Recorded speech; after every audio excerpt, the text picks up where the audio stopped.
Hey there, friends. Welcome to the channel, where stories are soft, soulful, and just a little bit magical. If you're new here, I'm so glad you stopped by. And if you've been here before, thank you for coming back. Today's story is something special. It begins with a mistake, a lost suitcase, and unfolds into a slow, tender kind of love you don't see coming. So get cozy, pour yourself a warm drink, and settle in. This is the kind of story meant to be felt, not just heard. This is The Wrong Suitcase. Let's begin. Let's. The sound of distant announcements echoed off the high steel rafters of the train station, each one bouncing like a whispered reminder. This is your moment to go. Don't look back. Emma stood near platform 3, wrapped in a long olive green coat that once belonged to her grandmother. The scarf around her neck, hand-knit, faded peach, was the last gift from someone she no longer spoke to. She gripped the handle of her navy blue suitcase, worn at the corners, wheels squeaking slightly. It had seen more of Europe than she had ever planned, more heartbreak than she cared to count. This trip wasn't a vacation, it was an escape. Rain drizzled lightly onto the glass ceiling above her, blurring the lights into smudges of gold and gray. Around her, people rushed by, mothers with strollers, students with earbuds, couples saying quick goodbyes. The world was loud, moving fast, and Emma had never felt so still. It had been exactly 23 days since she walked out of the apartment she shared with Daniel. He hadn't chased her. He hadn't even asked where she was going. He'd only said, "Take care, Em," before turning back to his laptop, fingers already tapping away. That night, she had slept at a friend's place, then moved into a short-term rental above an old bookstore run by a woman named Rita. Emma liked the creaky floors, the smell of paper and rain, and how Rita never asked why she looked tired every morning. Today, she was boarding a train to visit her aunt's cottage on the coast, a place she hadn't seen in almost 7 years. There was no Wi-Fi, no real town center, and barely any signal. It was exactly what she needed. Her fingers tightened on the suitcase handle. A shove from behind knocked her slightly forward. A man, apologizing breathlessly, had brushed past her in a hurry. She barely noticed him. Her thoughts were elsewhere. With one last look around, she stepped onto the train and found a quiet seat near the window. She tucked her coat beside her, exhaled slowly, and rested her head against the cool glass. The platform slowly disappeared as the train began to move, pulling her forward, away from the city, away from Daniel, from her job, from every version of herself that had grown tired and dim.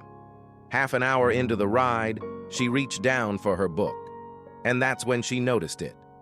The suitcase at her feet was not hers. At first, she thought she was imagining it. It looked the same. Navy blue, same size, same corner scrape. But the zipper pull had a red ribbon attached. Emma blinked, leaned down, and checked the tag. She froze. Her suitcase had no tag. She had never gotten around to buying one. For a moment, she simply stared. She could take it to the conductor. She could explain. Maybe the man who bumped into her had accidentally switched bags. Maybe this was just another meaningless mix-up in a long list of messy, tired moments. But something tugged at her. Curiosity, perhaps, or the simple need to feel something again.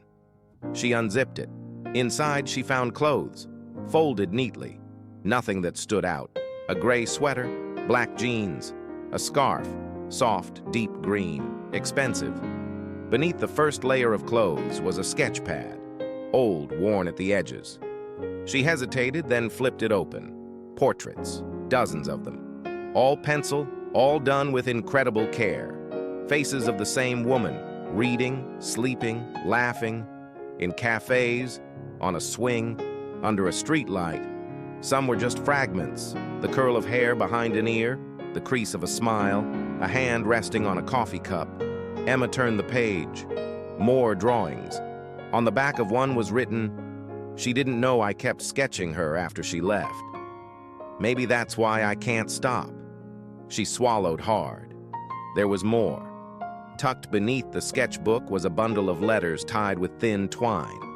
The handwriting was sharp, slanted, artistic. She untied the twine slowly, like unwrapping something sacred. The top letter was dated 5 months ago. To the one I still see when I close my eyes, I know you'll never read this. I write them anyway. I keep them with me, like proof that I still feel. Maybe that's stupid. Maybe it's love. I'm no longer sure there's a difference. Yours, no matter what, Jay. Emma read another, then another. She didn't realize how long she sat there, clutching the pages, flipping through drawing after drawing, reading letter after letter. The train moved on. The city gave way to wide hills and empty roads, to greening forests just beginning to thaw from winter. But Emma didn't look out the window anymore. She was reading someone's heartbreak, and in that heartbreak, she saw her own reflection. Not identical, but familiar. And then she found the line that made her sit bolt upright. If you ever find this, you'll know I waited. Platform 6, every Friday at 5 p.m. Emma stared at the words. Platform 6. She was just there. Suddenly, this wasn't just a mistake. It was an invitation. Emma didn't get off at her planned stop. Instead, she rode the train all the way to the end of the line, then boarded another headed back to the city. Suitcase in hand, heart full of 1,000 tangled questions. She sat staring out the window, watching the fields roll by in reverse, but she barely registered the world outside. All she could think about was the name on the tag, J.T. Who was he? Why leave such intimate pieces of himself in a suitcase? And why write something like that? If you ever find this, there was something hauntingly cinematic about it all. Like a message in a bottle, drifting across time and rails, waiting to be found. She arrived back at the main station just after 4 p.m. The place looked different now, not just louder, busier, but charged with meaning. Every person could be him. Every passing glance could be a clue. Emma checked her watch. 4:17 p.m. She wandered, bought a tea she barely sipped, sat for a while on a bench outside Platform 6, then stood, then sat again. She told herself this was ridiculous, a fantasy, a romantic notion from someone craving closure she never got. Maybe JT was a liar. Maybe this was a performance, or worse, bait. But something deeper, quieter said, stay. At 4:55, she positioned herself against a pillar where she had a good view of the platform's entrance. Her pulse quickened with each minute. She kept her hand wrapped around the handle of the suitcase. She had memorized every drawing, every line of every letter, and somehow she felt like she already knew him, even though she'd never seen his face. Then, at 5:04, she saw him. He was tall, wore a loose wool coat, and carried a worn leather sketchbook tucked beneath one arm. His brown hair curled slightly at the collar. His eyes swept the crowd, once, then again, hopeful, uncertain. Emma's breath caught. He stepped forward, scanning faces. When his gaze passed over her, it lingered, just for a second, then moved on. He looked around, checking the station clock. She took a step, and another. Then, finally, she approached. "Looking for this?" she said softly. His eyes dropped to the suitcase. His whole body went still. He stared for a moment, then gave a disbelieving laugh, half relief, half shock. "You found it," he said. "You actually found it." "I think you lost it," she replied, raising a brow. He looked sheepish, rubbing the back of his neck. "Fair. I was in a rush. I didn't even notice until hours later. I thought it was gone forever." Emma's gaze didn't leave his face.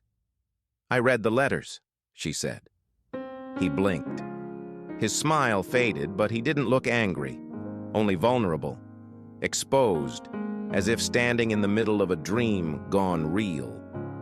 "All of them?" he asked. She nodded. "And the sketches. They're beautiful."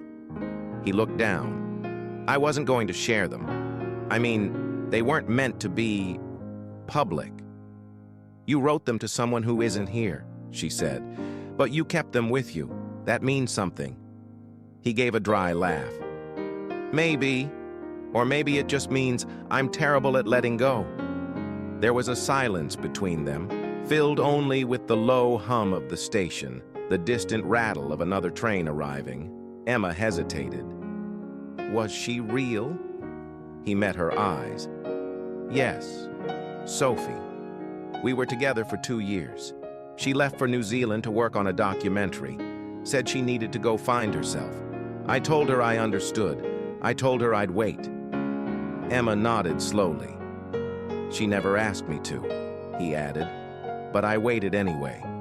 "And the letters?" she asked. "I wrote them to feel like I was still speaking to her, like part of her was still here." A pause. "I didn't mean for anyone to see them," he added. Emma didn't look away. "I think I was meant to." That surprised him. He tilted his head. "Why do you say that?" "Because I was on my way to somewhere else. Somewhere quiet. I didn't even know why. I needed to leave everything behind. And then your suitcase, your whole world, ended up at my feet. It felt like the universe whispering, 'Pay attention.'" He gave her a look, not skeptical, but curious.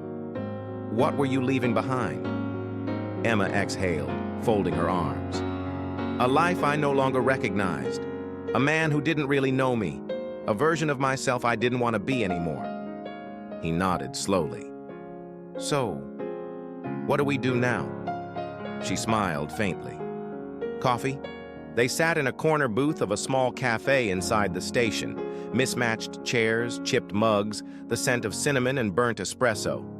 Neither drank much, but they talked. Names first. His, Julian Thomas, 28, illustrator, part-time art teacher at a youth center.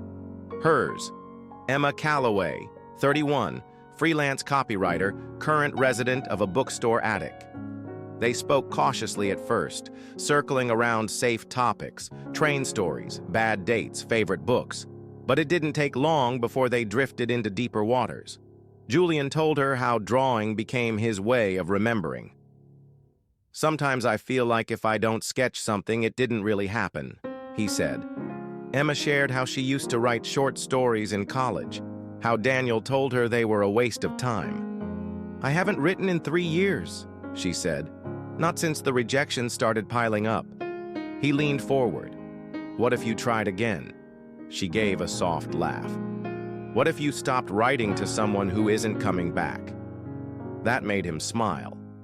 They didn't talk about fate. They didn't need to. The simple act of sitting across from each other, two strangers linked by ink and paper and a mix-up of bags, was enough magic for one night. Emma didn't expect to see him again so soon. After their talk at the station cafe, they had parted ways with a slightly awkward hug and the kind of lingering eye contact that made promises neither of them voiced aloud. She had returned to her studio above the bookstore and spent most of the night lying awake, the letters and drawings still swirling in her thoughts. She told herself it was just an odd encounter, one of those beautiful, almost fictional blips in real life. A spark, maybe. But sparks fade, don't they? But the next afternoon, as she was shelving books in the poetry section, the bell above the shop door chimed. "Excuse me?" came a familiar voice. "Do you have any books on sketching awkward cafe conversations?" Emma looked up, and there he was. Julian stood at the entrance, sheepish and smiling, a coffee cup in one hand and his sketchbook under the other arm. She blinked, stunned for a beat before grinning. "We might. Let me check under unexpected reunions." He laughed, stepping inside. "I wasn't sure if showing up uninvited would be creepy or charming." "That depends," she said, walking toward him.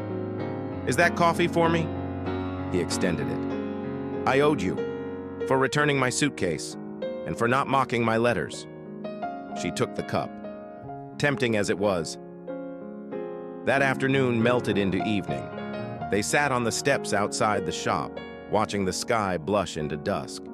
He showed her some new sketches, not of Sophie this time, but cityscapes, strangers, and quiet things like spilled sugar on a diner table or a cat asleep on a railing. She told him about Rita, about how she helped manage the shop in exchange for rent, how peaceful the routine had become. Sometimes I think I was meant to land here, she said. Julian nodded. Sometimes I think I was meant to lose that suitcase. They shared a silence that wasn't awkward, just full. Over the next few weeks, they kept running into each other. At first, it felt coincidental.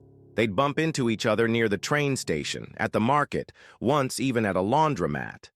But eventually, the coincidences stopped being accidental. He started showing up at the bookstore with sketching supplies he forgot to buy. She invited him to poetry nights at a tiny cafe down the street. They began texting, cautiously at first, then constantly. They discovered they had the same taste in music, but wildly different opinions on movies. She loved classic rom-coms.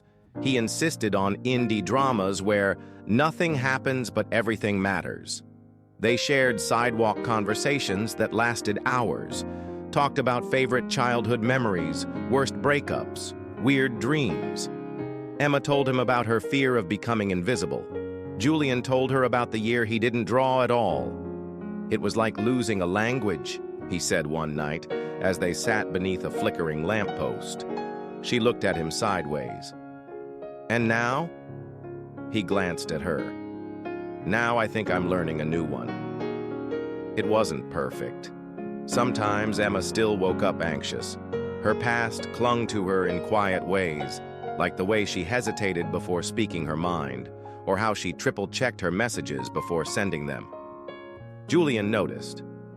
One evening, while they were eating takeout on the bookstore roof, he asked gently, "Are you always this careful?" Emma looked away. "You mean guarded?" "I mean brave enough to show up but scared to stay." She didn't reply at first, just watched the street below, people walking like rivers around one another. "I don't trust things that come too easily," she said finally. "I keep expecting the good to disappear." He nodded slowly. "What if it doesn't?" She gave a sad smile. "Then maybe I'll stop waiting for it to." Julian didn't push. He just leaned a little closer, letting the silence sit between them like something sacred. They had their first not quite a date 2 days later. Emma had a stack of donation books to drop off at the community center. Julian offered to help. It turned into an afternoon of sorting shelves, sneaking snacks, and laughing over bad cover art. At one point, he read her a passage from a children's book in a dramatic voice so ridiculous that she had to sit down to stop laughing. When they left the center, the sun was setting in a honey-colored sky. They walked without talking for a while. "I had fun today," Emma said softly. "Me too," he replied. "Do you want to maybe do it again? Less books? More plans?" She looked at him, teasing. "Are you asking me out?" "I'm awkwardly dancing around it, yeah." "Good," she said, smiling, "because I was hoping you would." Their first real date was a small gallery opening. Julian had a few sketches in the back room, unannounced, unsigned. He didn't want the attention. Emma admired that about him. They walked the exhibit like tourists, pretending they didn't know each other. He made up elaborate stories about the paintings, and she laughed loud enough that people started glancing over. Afterward, they sat on a bench near the fountain outside. Emma rested her head on his shoulder. "I haven't felt this light in years," she whispered. Julian didn't speak. He just slipped his hand into hers. The idea started as a joke. They were sitting in the back of the bookstore one rainy evening, Julian sketching on a napkin, Emma balancing a copy of Wuthering Heights on her knee, when he looked up and said, "What if we made something together?" Emma arched a brow. Like what, a sandwich? No, I mean something real, a story, with your words and my sketches. She laughed. Who would read it? He shrugged. Does it matter? It was the kind of question that sat in the air longer than it needed to. Within a week, they had a name, Found. It started as small scenes, snippets of memory, imagined or real, that Emma would write out in longhand. Julian would sit beside her, watching her scribble in quiet focus, then ask, "Can I draw what that feels like?" Not what it looks like, what it feels like. One story was about a boy who kept pressing his ear to trees, trying to hear the sound of someone he missed. Julian drew a figure curled up inside a tree trunk, whispering. Another was about a girl who carried invisible suitcases, each one full of things she didn't know how to say. They worked in silence most nights, soft music playing, candles flickering, no rush, no pressure. It felt like building something that had waited a long time to exist. But intimacy, even the creative kind, can stir old wounds. One evening, while Emma was rereading a piece she'd written, a fictional breakup letter from someone too scared to say, "I love you," she suddenly closed the notebook and stood up. Julian looked up. "Everything okay? I need air." They stepped outside. The rain had stopped, but the ground still shimmered wet. Emma leaned against the brick wall, arms crossed. "I don't know if I can finish this." He stepped closer. "Why not?" "Because I don't trust it," she said. "This feeling, this closeness, it makes me nervous." Julian stayed quiet. "I keep thinking it's going to fall apart, that I'll say something wrong, or you'll leave, or I'll leave, and we'll end up just another story we try to rewrite." Still, he said nothing, just stood beside her. Finally, Emma turned her head. "Say something." "I'm scared too," Julian said softly. "But I'd rather be scared with you than numb without you." She stared at him. "That doesn't make it easier," she whispered. "No," he agreed, "but maybe it makes it worth it." The next morning, she woke up to a note tucked under her door. A blank page doesn't mean nothing. It means anything. J, and beneath it a sketch. Two silhouettes leaning against a wall, their shadows holding hands even if they weren't. She smiled through tears. They kept writing, drawing, meeting. Julian began showing Emma how to use different mediums, charcoal, watercolors. She wasn't good, and that was okay. He told her art didn't need to be good to be true. In turn, she encouraged him to write more, not just sketch and caption, but write. He resisted at first. "I'm better at lines than lines," he joked. But eventually, he started leaving her small poems folded into coffee filters, scrawled on receipts, or chalked on the sidewalk outside her window. They grew bolder. They planned a small zine, hand-bound with recycled pages. They printed 20 copies. Rita helped them display it at the front of the bookstore. It sold out in 2 days. Then came a message from a local gallery. "Would you be interested in doing a joint reading, sketching event?" Emma panicked. Julian beamed. "I can't speak in front of people," she said, pacing. "Yes, you can," he said. "You tell stories with your eyes every time you read one of mine." She stared at him. "That is both very poetic and very manipulative."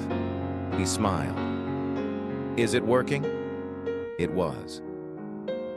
The night of the event, Emma wore black, not to blend in, but to feel grounded. Julian wore his coat with the ink stains and a nervous grin. The gallery was small but full.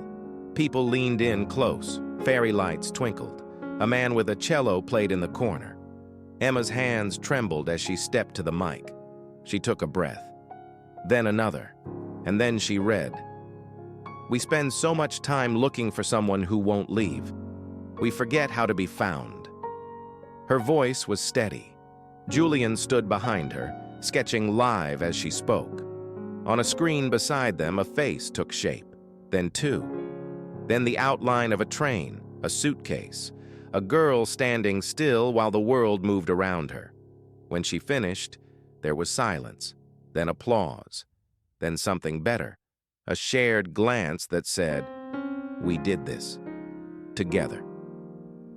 Later that night, walking home, Emma said, "I didn't know I could feel this again." Julian took her hand. Neither did I. They stopped near the train station, the same spot where they first met. A quiet passed between them, not silence, but recognition. Something had changed.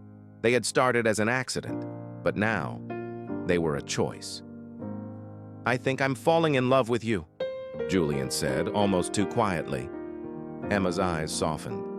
"I think I already did." The gallery night lingered in Emma's memory like the scent of rain on old pavement. Quiet, rich, unforgettable. For a while, everything bloomed. They were inseparable. Not in a clingy teenage kind of way, but like two puzzle pieces that finally found the right edge to rest against. Mornings meant coffee on her windowsill and shared crossword puzzles. Afternoons brought new ideas for their next zine, Chapter 2. Evenings were long walks with no destination. And nights, well, sometimes nights were just reading side by side, letting silence say everything. But then came the email. It arrived one Tuesday morning. Emma was curled up in Julian's hoodie, editing a story draft when his laptop pinged. He wasn't in the room, just stepped out to pick up pastries. She didn't mean to look, but the subject line glowed like a wound. From Sophie. Her breath caught. For a moment, she just sat, staring. The email was unopened. She didn't click. She didn't even touch the mouse. But the name, Sophie, that one name unraveled something inside her. A thread pulled loose, all the way back to every time she'd heard that name in his stories, in his letters, in his memories. She closed the laptop. When Julian returned, she was in the kitchen, stirring tea with a hand that wouldn't stop shaking. She didn't mention it for 2 days, not because she wanted to be dishonest, but because she didn't want to become the kind of person who was afraid of a ghost. And that's what Sophie was, wasn't she? A ghost. But when Julian came in late from a teaching session, eyes tired, lips silent, Emma couldn't hold it any longer. "Did she write you?" she asked. He froze. There was a pause, a flicker in his expression. Not guilt, but something worse. Caution. "She did," he said finally. I didn't reply. Emma folded her arms. "Why not?" "Because I didn't know what to say." Another pause. "And what did she want?" she asked. Julian ran a hand through his hair. "She's moving back. Temporarily. She found one of our old sketchbooks and said it made her think of me. Said she wanted to talk." Emma swallowed. "And do you?" He looked up sharply. I don't think so."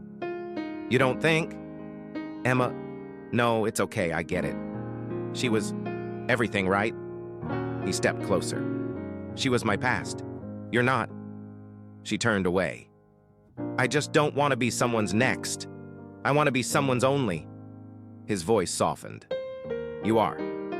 But a small part of her didn't believe it. The next few days felt off. Not broken, but quieter. They still worked on Chapter 2, but the rhythm had changed. The inside jokes paused. The glances grew shorter. She found herself second-guessing her writing, asking too often, "Is this okay?" Julian noticed, and it crushed him. He tried to make her laugh. He brought her flowers, daffodils her favorite, and left them in a coffee mug with a note. "I choose you. I will keep choosing you. Even when you're mad at me, even when I'm scared." Emma read it 3 times, then cried in the stairwell silently. That night she sat at her desk and wrote, "It's hard to trust happiness when sadness taught you how to survive." She left the note on his pillow. They didn't fall apart, but they bent. And sometimes bending is scarier than breaking, because it's slower, quieter. You don't notice until something precious starts slipping through the cracks. One Sunday, they went to the bookstore together, a launch event for a new local writer. Julian was quiet, distracted. Emma tried to stay upbeat, but she kept catching him staring at the floor. After the event, she asked, "You want to talk about it?" He shook his head. "Not now." "Julian, it's not you, Em, but it's affecting me." He looked at her, eyes tired. "I know." They stood there, books around them like silent witnesses. She whispered, "I don't want to lose this." "You won't," he said, but his voice was softer than usual. That night, Emma went through the original letters from Julian's suitcase. Yes, she'd kept them, hidden in a box under her bed. She read them slowly, tracing every line, and she noticed something. Some of them, especially the later ones, weren't about Sophie at all. Not really. They were about loss, about trying to hold on, about guilt and hope and the aching human need for connection. They weren't love letters. They were survival notes. She closed the box and made a decision. The next morning, Emma invited Julian to the cafe where they first sat after returning the suitcase. He arrived with his sketchbook, looking unsure. She slid a page across the table. "I want to be brave with you." He read it, then looked up. Emma smiled. "I think the only way we work is if we accept the mess. Yours, mine, Heron ours." Julian nodded slowly. "We're more than what came before." "Yes," she said, "but only if we stop looking over our shoulders." He reached for her hand. "Then let's start over." "No," she said. "Let's start forward." Starting forward wasn't as easy as it sounded, but they tried. Julian began texting her simple things again. A photo of the sunset with "Thought of you," a sketch of two spoons tangled in a sink with "us" post-dinner, a video of a pigeon doing something ridiculous outside the community center. Small, ordinary gestures that said, "I'm still here." Emma responded in kind, voice notes, a coffee waiting for him at the bookstore, a new story draft with a character named Jay. And slowly, the space between them began to shrink again. They returned to Chapter 2 after a short break, not because they felt pressure, but because they missed it. Missed creating together. The new stories were different, not sadder, but deeper, rooted. One was about a woman who plants wildflowers in every place she's ever cried. Another followed two strangers who pass the same bench every day at the same time, but never speak until one leaves a book behind. Julian's illustrations shifted too. They were still gentle, still expressive, but more human, less idealized. As if he had stopped drawing from memory and started drawing from presence. He said as much one day while they were sitting on the floor of Emma's studio, surrounded by ink pens and chocolate wrappers. "I used to draw to remember," he said, watching her sketch out chapter headers. "And now?" she asked. "Now I draw because I don't want to forget how it feels." Emma looked at him, really looked. "How does it feel?" He leaned in, brushing a curl behind her ear. "Like peace, with freckles." They built new habits. Wednesday mornings became silent breakfasts. No talking, just tea, toast, and shared glances. Fridays were for long train rides to nowhere, just to write and draw in motion. Sundays they cooked, badly most of the time. One particular lasagna ended with them ordering pizza and writing an illustrated apology letter to the oven. They started keeping a shared notebook titled "Things We Notice," a kind of journal where they wrote or drew moments from their days. An overheard conversation, a leaf shaped like a heart, a bus driver humming to himself. It helped them stay present, honest, open. One evening, during a quiet walk home, Julian paused outside the bookstore. "Do you believe in closure?" he asked. Emma thought for a second. "I used to think it came in big, dramatic scenes, speeches, letters. Now I think closure is just understanding." He nodded. "Sophie asked to meet, just to talk. I think I need to see her." Emma's breath hitched, but she didn't flinch. "Not to fix anything," he added quickly. "Not because I miss her, but because I want to close the chapter properly, with truth, for her and for me." Emma held his gaze. "Then go. You're not angry?" I'm just..." She hesitated. "Scared." He touched her cheek. "Me too." He met Sophie in a crowded cafe on a cold Tuesday. Emma waited at home, pretending to read. When Julian returned, she was standing by the window. He stepped in, brushed snow from his coat, and exhaled. "She's good," he said. "Different." Emma nodded. "We talked for a while. She said she always thought I'd forget her. I told her I didn't, but that remembering isn't the same as holding on." He sat on the couch looking down at his hands. "She asked me if I was happy." "And?" Emma asked softly. "I said yes." He looked up. "Because I am." She crossed the room slowly, sat beside him, and rested her head on his shoulder. No more words were needed. That weekend, they launched Chapter 2 at a cozy community space Rita helped organize. The room filled with friends, artists, strangers drawn by posters and curiosity. Emma read a story called "The Key We Never Lost," about two people who keep missing each other by minutes until one day they collide over a dropped book. Julian sketched live again. This time he drew Emma, the real her, not idealized, not dramatized, just her, in the moment, alive and laughing with her whole face. After the event, someone asked, "Are you two together?" They looked at each other and smiled. "We're building something," Emma said, and that felt better than any label. One night, weeks later, Emma lay in bed beside Julian, watching the ceiling dance with headlights from outside. "I used to think love was about not hurting," she whispered. Julian turned toward her. "And now?" "Now I think it's about choosing to stay even when you do." He kissed her shoulder. "Then we're doing it right." She smiled, closed her eyes, felt safe. Spring came slowly that year. It crept in through the bookstore's windows as golden light on dust motes. It warmed the streets, the benches, the space between Emma and Julian's joined hands. Everything felt more vivid, like someone had turned up the contrast on their lives. Their second zine was being passed around not just locally, but online.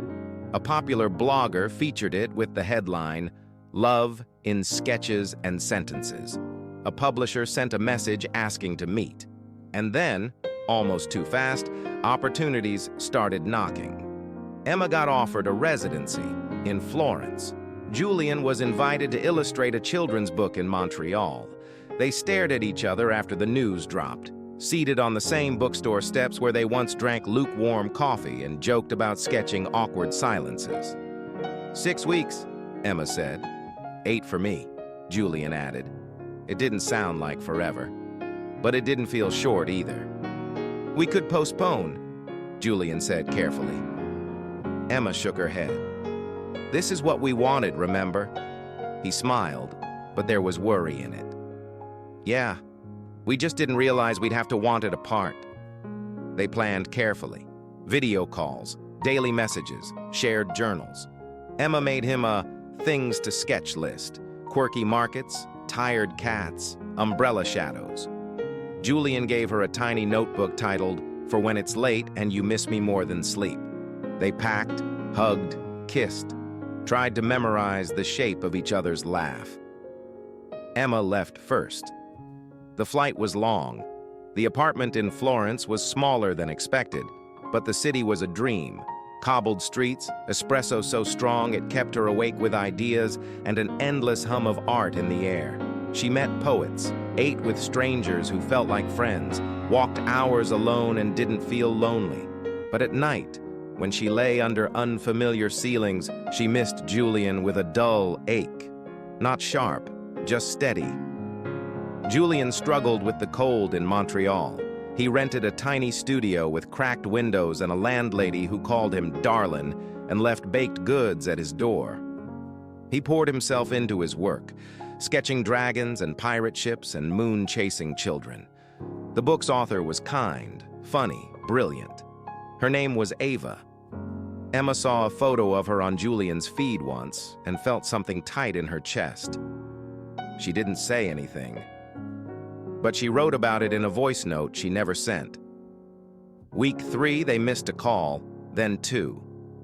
Emma fell asleep during 1. Julian forgot the time zone difference for another. They weren't fighting, just drifting, slightly, like 2 boats still tied together but floating at different speeds.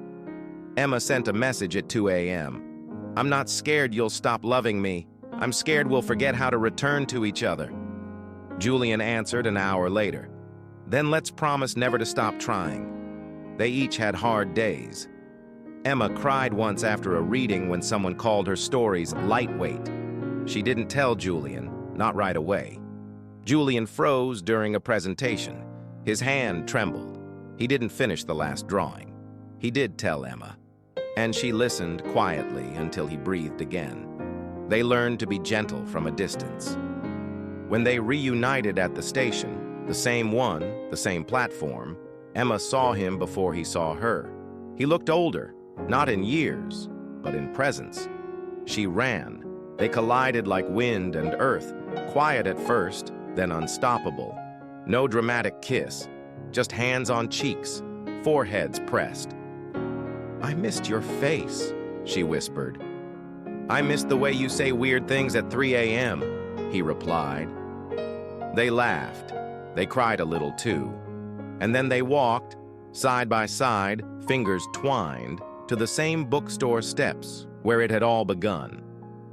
That evening, they sat on the roof again, this time with wine and a new draft of Chapter 3, their 3rd zine. Julian read aloud a piece Emma had written in Florence. "Love is not about staying still. It's about finding the thread that tethers you to someone even as you change." He looked at her. "I want to move in together," he said. Emma blinked. "Not just share space," he clarified, "but share life." She nodded. "Okay," just like that. Because they'd already been choosing each other for months. Now it was time to live it, fully. Their new place was small, not claustrophobic, just compact, like a well-worn page folded in half and kept close to the heart. The living room had a single window that caught the morning sun just right. There were mismatched mugs, half a dozen plants, 3 already struggling, and 2 desks crammed into a space meant for 1. But it was theirs. They painted the walls together, light gray with warm undertones. Emma called it stormy tea. Julian called it the color of calm. Rita gifted them a welcome mat that said, "This way to stories." Life settled, not in a boring way, in a peaceful way. Emma taught part-time creative writing at a local college. Julian freelanced between books and workshops. Mornings were still for tea. Evenings, now often spent in their pajamas, were for edits and sketches, ideas exchanged between yawns. Their 3rd zine, Thread, was more ambitious. It blended memory, fiction, sketches, and found objects, ticket stubs, dried flowers, coffee stains that became constellations. They printed 100 copies, sold out in a week. Then came something bigger, a publishing offer, not for a zine, for a book, a real one, hardcover, national release. Emma read the email aloud, then burst out laughing, then cried. Julian just held her hand, quiet, steady. "We don't have to say yes," he said, "but I want to." She looked at him, tears still on her cheeks. "So do I." The book took 7 months, 7 messy, brilliant, exhausting months. They argued. Oh, they argued, over titles, fonts, which sketches belonged, whether Emma's story about the girl who time-traveled via perfume memories was too weird. They made up every time. Because beneath it all, beneath the edits, deadlines, stress, was the same thing that started it, a belief in each other.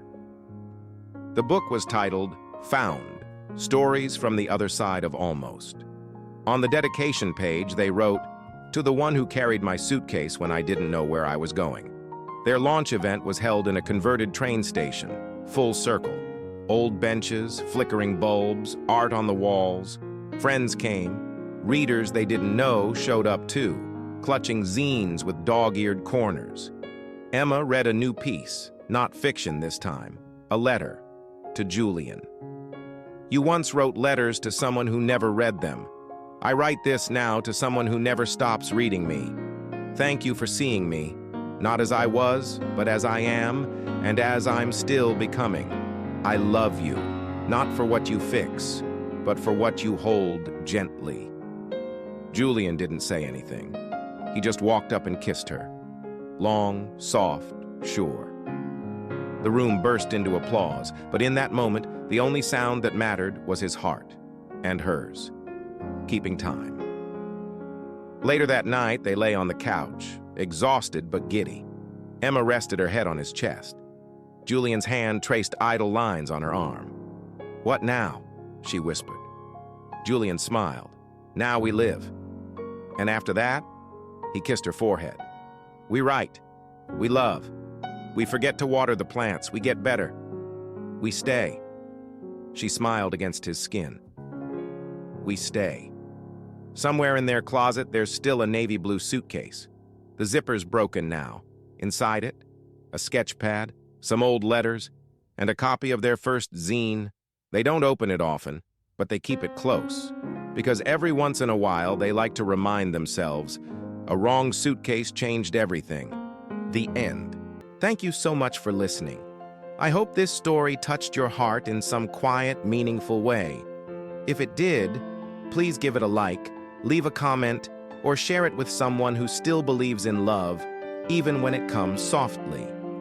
I read every message, and your words mean the world to me, more than you know. Until next time, take care of your heart, be gentle with others, and stay open to the unexpected.